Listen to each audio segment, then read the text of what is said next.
അസ്സലാമു അലൈക്കും വറഹ്മത്തുള്ളാഹി വബറകാതുഹു. അൽഹംദുലില്ലാഹി റബ്ബിൽ ആലമീൻ.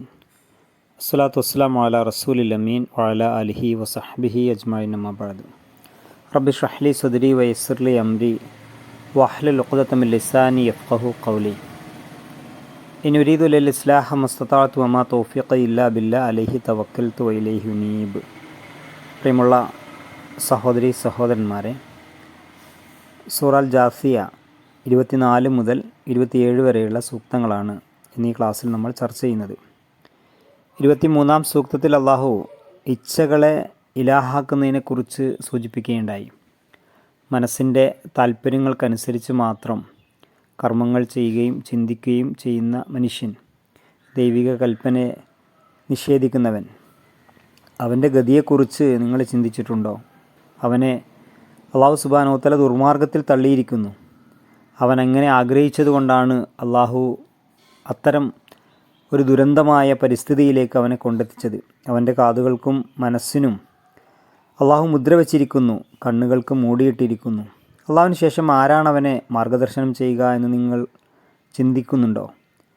ഒരു പാഠവും ആ മനുഷ്യർ ഉൾക്കൊള്ളുന്നില്ല. സ്വന്തം ഇച്ഛകളെ ഇലാഹാക്കുക എന്നത് ഗുരുതരമായ വീഴ്ചയായി കണ്ടാണ് അള്ളാഹു സുബ്ഹാനഹു വ തആല സൂചിപ്പിക്കുന്നത്. മരണാനന്തര ജീവിതത്തെ നിഷേധിക്കുക എന്നത് മക്കയിലെ നിഷേധികളുടെ, മുശ്രിക്കുകളുടെയും കാഫിറുകളുടെയും ഏറ്റവും പ്രധാനപ്പെട്ട ഒന്നായിരുന്നു എന്ന് നമ്മൾ പഠിച്ചിട്ടുണ്ട്. അവർ പറയുന്നു, വഖാലു, അവർ പറഞ്ഞു, മാഹിയ, ഈ ദുന്യ ജീവിതമല്ല, ഇല്ലാ ഹയാത്തുന ദുന്യ, നമ്മുടെ ഈ ഭൗതിക ജീവിതമല്ലാതെ ഒരു ജീവിതമല്ല.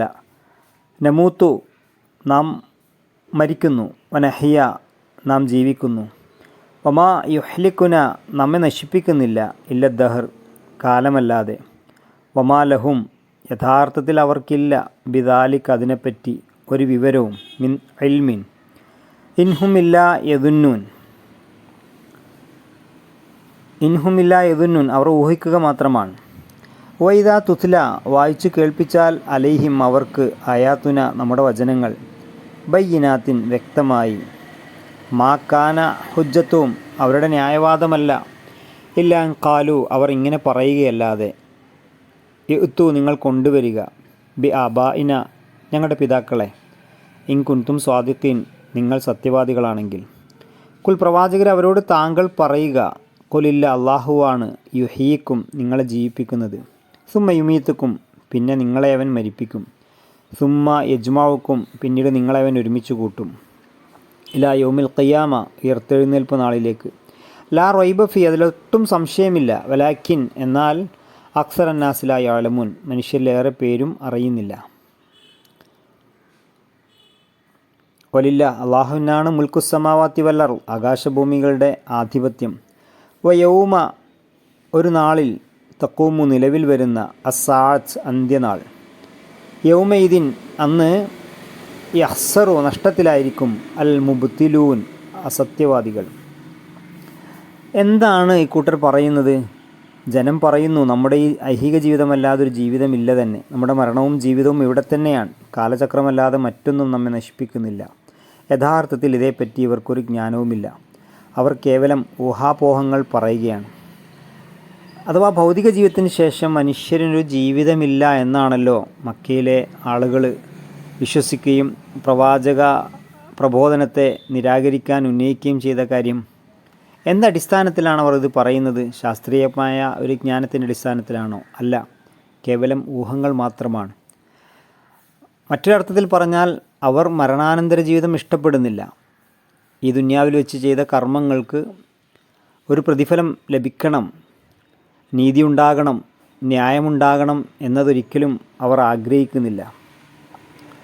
മനുഷ്യൻ കാലക്കറക്കത്തിൽ മരിച്ചു പോവുകയാണെന്നും പിന്നീട് ഒരിക്കലും അവൻ തിരിച്ചു വരുന്നില്ല എന്നും അവർ പറയുന്നു. ശാസ്ത്രത്തെ ആസ്പദമാക്കിയാണ് ഇങ്ങനെ പറയുന്നതിൽ നന്നേ കവിഞ്ഞാൽ അവർക്ക് ഇങ്ങനെ പറയാൻ കഴിയൂ, മരണാനന്തരം ഒരു ജീവിതമുണ്ടോ ഇല്ലയോ എന്ന് നമുക്കറിഞ്ഞുകൂടാ, എന്നല്ലാതെ മരണാനന്തരം മറ്റൊരു ജീവിതമില്ലെന്ന് നമുക്കറിയാം എന്നൊരിക്കലും അവർക്ക് പറയാൻ കഴിയില്ല. അതേപ്രകാരം മനുഷ്യജീവൻ ദൈവാജ്ഞയാൽ പുറത്തെടുക്കപ്പെടുകയല്ല.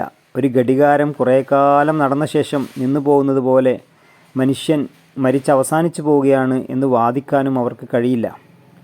ഈ രണ്ട് കാര്യങ്ങളിൽ എന്താണ് യഥാർത്ഥത്തിൽ സംഭവിക്കുന്നത് നമുക്കറിഞ്ഞുകൂടാ എന്നേ ഏറിയാൽ വാദിക്കാൻ പറ്റൂ.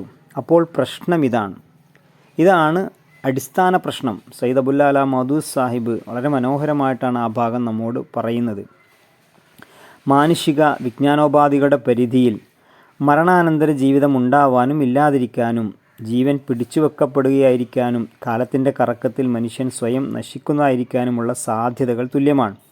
എങ്കിൽ ഇക്കൂട്ടർ പരലോക സംഭവ്യതയുടെ സാധ്യത നിഷേധിച്ച് ഉറപ്പെന്ന വണ്ണം പരലോക നിഷേധത്തിന് അനുകൂലമായ തീരുമാനമെടുക്കുന്നതിൻ്റെ ന്യായമെന്താണ്?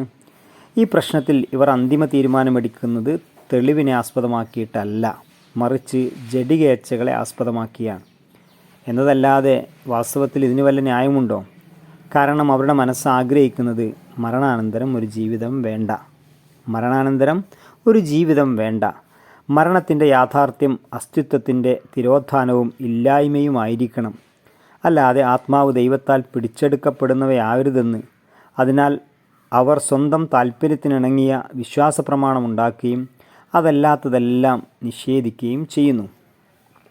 അപ്പോൾ മരണാനന്തരമുള്ള ഒരു ജീവിതം ഇഷ്ടപ്പെടാത്ത ആളുകളാണ് ഞങ്ങൾ മരിച്ച ശേഷം ജീവിക്കുന്നില്ല എന്നിങ്ങനെ പറയുന്നത്.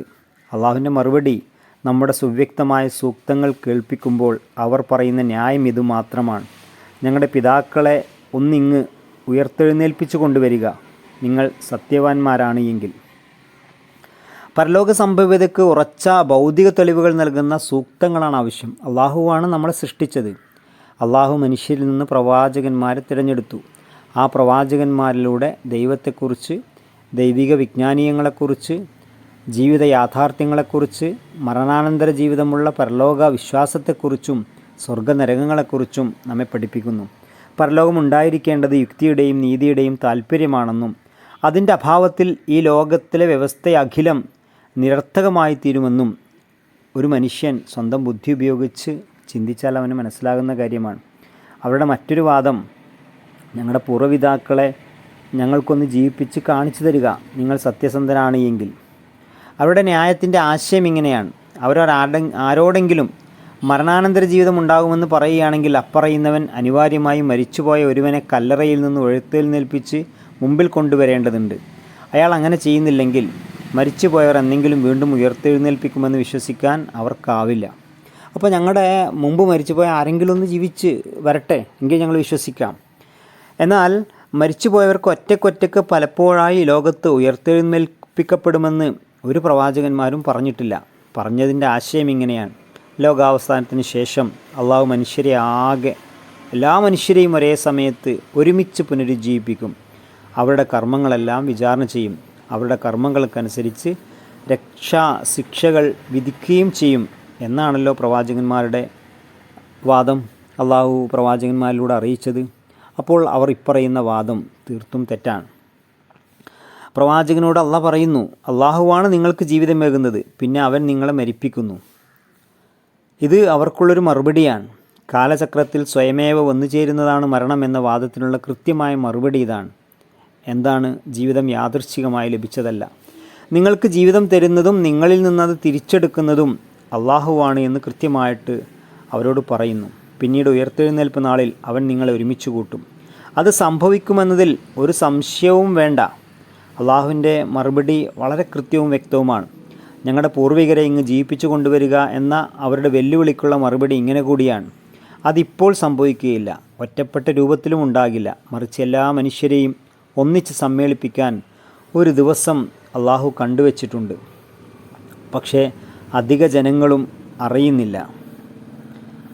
ജനങ്ങളുടെ അവിവേകവും വികല ചിന്തകളും വീക്ഷണ വൈകൃതങ്ങളുമാണ് പരലോക നിഷേധത്തിൻ്റെ യഥാർത്ഥ കാരണം. അല്ലായിരുന്നുവെങ്കിൽ പരലോകത്തിൻ്റെ സംഭവ്യതയല്ല അസംഭവ്യതയാണ് യുക്തിക്ക് നിരക്കാത്തത്. ശരിയാണല്ലോ. ഒരു മനുഷ്യൻ യഥാർത്ഥത്തിൽ മരണത്തെക്കുറിച്ച് ആലോചിച്ചാൽ മരണാനന്തരം ഒരു ജീവിതം ഉണ്ടാകണമെന്ന് അവൻ്റെ ബുദ്ധി അവനോട് ആവശ്യപ്പെടും. കാരണം ലോകത്തുള്ള മുഴുവൻ മനുഷ്യരും ഒരുപോലെയല്ല. അതിൽ കഴിവുള്ളവരുണ്ട്, കഴിവില്ലാത്തവരുണ്ട്, രോഗികളുണ്ട്, ആരോഗ്യമുള്ളവരുണ്ട്, സാമ്പത്തിക ശേഷിയുള്ളവരുണ്ട്, ദാരിദ്ര്യം അനുഭവിക്കുന്നവരുണ്ട്, ധാരാളം നന്മകൾ ചെയ്യുന്നു, തിന്മകൾ ചെയ്യുന്നവരുണ്ട്. തിന്മകൾ ചെയ്യുകയും സാമ്പത്തികമായി ഒരുപാട് ആഹ്ലാദങ്ങൾ അനുഭവിക്കുകയും ചെയ്ത ആളുകൾ സുഖലോലുപരായി ജീവിച്ച് മരണപ്പെടുന്നു. ജീവിതം തുടക്കം തൊട്ട് അവസാനം വരെ കഷ്ടപ്പാടും പ്രയാസത്തിലും അനുഭവിക്കുന്നൊരു മനുഷ്യൻ, അദ്ദേഹത്തിൻ്റെ ജീവിതം കൊണ്ട് ഒരുപാട് സുഹൃതങ്ങൾ പക്ഷേ ചെയ്യുന്നു. ഈ മനുഷ്യൻ ദുരന്തപൂർണമായിട്ടുള്ളൊരു മരണമാണ് പ്രത്യക്ഷത്തിൽ നമുക്ക് അനുഭവപ്പെടുന്നത്. അതുകൊണ്ട് ദൈവം നീതിമാനാണ് എങ്കിൽ മനുഷ്യൻ്റെ പ്രവൃത്തികൾക്ക് അവൻ്റെ മരണശേഷം ഒരു ജീവിതം ഉണ്ടാവേണ്ടതുണ്ട്. പ്രപഞ്ച വ്യവസ്ഥയെയും സ്വന്തം അസ്തിത്വത്തെയും സംബന്ധിച്ച് ശരിക്കും ചിന്തിച്ചു നോക്കുന്ന പക്ഷം പരലോകത്തിൻ്റെ ആഗമനത്തിൽ ഒരു സംശയത്തിനും പഴുതില്ലെന്ന് സ്വയമേവ മനുഷ്യന് മനസ്സിലാകും. അവസാനമായിട്ട് അള്ളാഹു സുബ്ഹാനഹു വതആല പറയുന്ന കാര്യങ്ങളൊന്നും നമ്മൾ ശ്രദ്ധിച്ചു നോക്കുക. ആകാശഭൂമികളുടെ ആധിപത്യം അള്ളാഹുവിന് മാത്രമാണ്. പുനരുദ്ധാന നിമിഷം നിലവിൽ വരുന്ന നാൾ, അന്ന് അസത്യവാദികൾ മഹാനഷ്ടത്തിൽ അകപ്പെടുമെന്ന് അള്ളാഹു താക്കീത് ചെയ്യുന്നു. ഇതിൻ്റെ സന്ദർഭവും പശ്ചാത്തലവും പരിഗണിച്ചുകൊണ്ട് നമ്മൾ ചിന്തിച്ചാൽ ഇതിൻ്റെ ആശയം ഇങ്ങനെയാണ്: ഏതൊരു ദൈവമാണോ ഗംഭീരമായി പ്രപഞ്ചത്തെ പരിപാലിച്ചുകൊണ്ടിരിക്കുന്നത്, ആ ദൈവം സൃഷ്ടിച്ച മനുഷ്യർക്ക് വീണ്ടും അസ്തിത്വമേകുക എന്നത് അവൻ്റെ ശക്തിക്കും കഴിവിനും ഒരിക്കലും അതീതമല്ല. പരലോക നിഷേധത്തിനുള്ള കൃത്യമായ മറുപടികളാണ് 24, 25, 26, 27 സൂക്തങ്ങളിലൂടെ അള്ളാഹു നമുക്ക് നൽകുന്നത്. പ്രിയമുള്ളവരെ, വിശുദ്ധ ഖുർആനിൻ്റെ അടിസ്ഥാനങ്ങളെ കൃത്യമായി പഠിക്കാനും അതിനെക്കുറിച്ച് മറ്റുള്ളവർക്ക് പ്രബോധനം ചെയ്യാനും നമ്മൾ ആത്മാർത്ഥമായി പരിശ്രമിക്കുക. തൗഹീദ്, റിസാലത്ത്, ആഖിറത്ത്, ഈ 3 കാര്യങ്ങളാണ് നമ്മുടെ ജീവിതത്തിൻ്റെ അടിസ്ഥാനം. അടിയുറച്ച് വിശ്വസിക്കുവാനും ആ വിശ്വാസത്തിനനുസരിച്ച് കർമ്മങ്ങൾ ക്രമപ്പെടുത്തുവാനും നമുക്ക് കഴിയണം. പടച്ചവൻ നമ്മെല്ലാം അനുഗ്രഹിക്കുമാറാവട്ടെ. വാഖിറു ദഅ്വാനാ അനിൽ ഹംദുലില്ലാഹി റബ്ബിൽ ആലമീൻ. അസ്സലാമു അലൈക്കും വറഹ്മത്തുള്ളാഹി വബറകാതുഹു.